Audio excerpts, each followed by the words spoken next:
Welcome everyone to the new session. आज हम सीखेंगे कैसे हम रिजर्वॉयर या सोर्स ऑफ इन्फेक्शन को कंट्रोल करें। Myself doctor Tushar Kalra, MD third year PG in community medicine. So पहले हमें ये समझना ज़रूरी है कि चेन ऑफ ट्रांसमिशन क्या होता है, तभी हम इंटरप्ट कर पाएंगे ट्रांसमिशन। सो एक रिजर्वॉयर होता है सोर्स ऑफ इन्फेक्शन, उससे ससेप्टेबल होस्ट को डिजीज़ होता है और उसके लिए वेरियस रूट्स ऑफ इन्फेक्शंस होते हैं। सो रिजर्वॉयर से ससेप्टेबल होस्ट में इन्फेक्शन जाता है via various routes of infection. तो या तो हम रिजर्वॉयर को कंट्रोल करें या रूट ऑफ इन्फेक्शन में को कंट्रोल करें या ससेप्टेबल होस्ट को हम प्रिवेंट करें। So today we learn about how to control the reservoir और source of infection. So for controlling reservoir और सोर्स ऑफ इन्फेक्शन तो चार हमारे पास में स्ट्रेटजीज हैं। First is early diagnosis and prompt treatment, second is notification, third is isolation and fourth is quarantine. Now in early diagnosis and prompt treatment, so ये हम क्यों करते हैं ये हमें समझना बहुत ज़रूरी है। It is done to start early treatment and halt the communicability of the disease to others. So detection ये क्या होता है? Detection of cases at the earliest and their treatment so as to render them non infectious. It is a very crucial step in prevention and control of human infection. और ये हमें इसलिए करना है क्योंकि हमको जो अनदर ससेप्टेबल ग्रुप है अपने कम्युनिटी का, उसे हमें प्रिवेंट करना है। सो इसमें क्या होता है कि टीम ऑफ स्पेशलिस्ट होते हैं। It comprises of clinicians, epidemiologist and laboratory personal. So they develop the algorithm to diagnose infection in a very quick way. It is a major strategy in TB, leprosy and malaria. Now second is notification of the disease. So once the infectious disease is suspected, it should be notified to the local health authorities or global health authorities depending upon the regulatory mechanism and type of the disease. तो जैसे ही infectious disease suspect होता है कि spread हो रहा है तो उसे हमें नोटिफाई करना होता है to the local authority and global health authorities. So वो डिपेंड करता है कि कैसा डिजीज़ है, type of the disease and regulatory mechanism. Why we should notify the disease? Because it will provide epidemiological information needed for the preparedness plan for the control of infection of the disease. Now IHR है international health regulation, उसने 4 infectious disease हैं जो कि mandatory करे हैं कि उन्हें हमें नोटिफाई करना है irrespective of when and where they occur. So they are small pox, poliomyelitis due to wild type polio virus, human influenza cause by new sub type and severe acute respiratory syndrome that is SARS. अब हम थोड़ा international health regulation के बारे में पढ़ेंगे कि क्या होता है। सो इसको IHR कहते हैं हम लोग।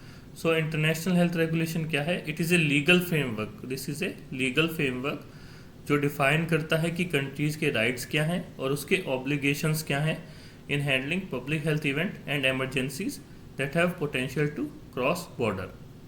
सो ये लीगली बाइंड करता है 196 कंट्रीज, जिसमें से 194 WHO मेंबर्स हैं।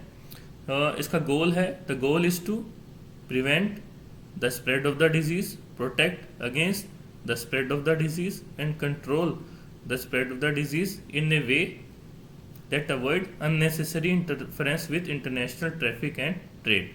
So international traffic and trade का interference को prevent करना है हमें at the end ultimately. So national IHR focal point कहाँ है इंडिया का? It is in WHO Southeast Asia Regional Organization CRO in New Delhi. Now इसमें 4 क्राइटेरियाज हैं for public health emergency of international concern, PHIEC।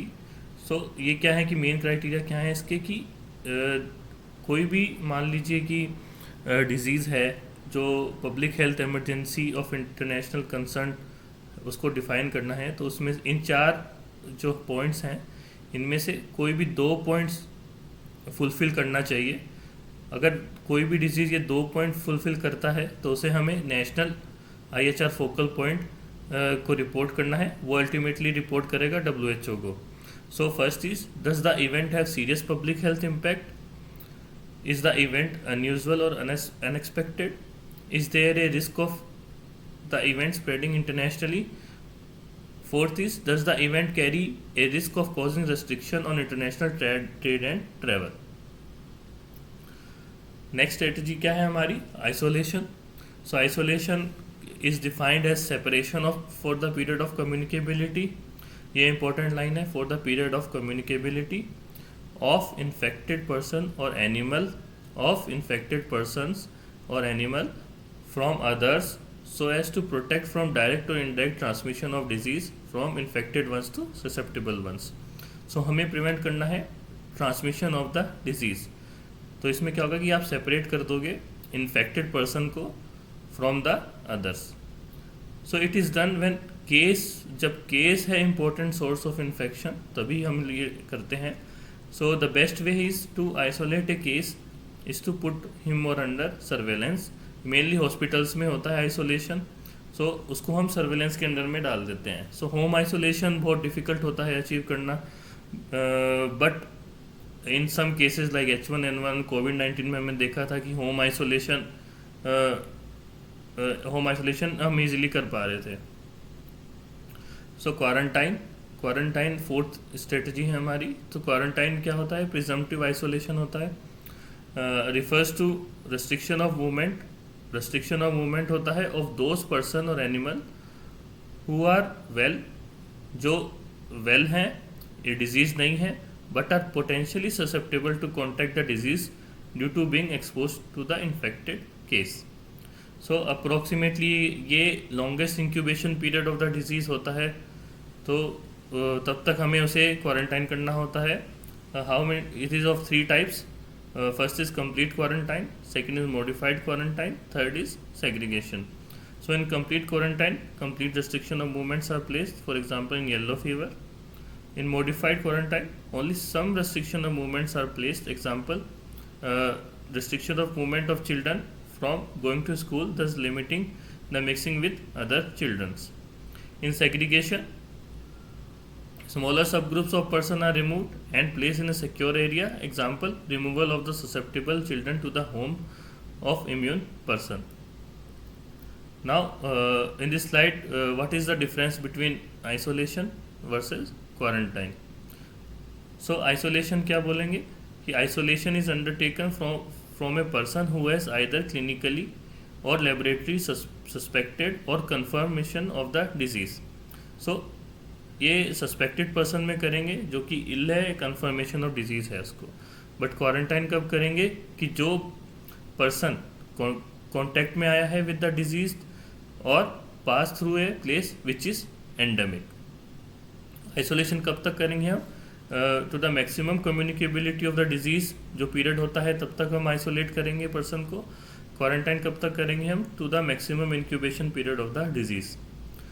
Third, isolation should be preferably undertaken in health care facilities. So उसको हमें surveillance के under में रखना है. In restricted circumstances can be undertaken in home also. But quarantine को क्या होगा? Quarantine can be undertaken at home और in specially created facility as quarantine centers in airport and sea. So airport और sea पे भी हम देखते हैं कि क्वारंटाइन फैसिलिटी डेवलप हो रखी है, रहती है वहाँ पे भी. So these are my references for this video. Thank you everyone.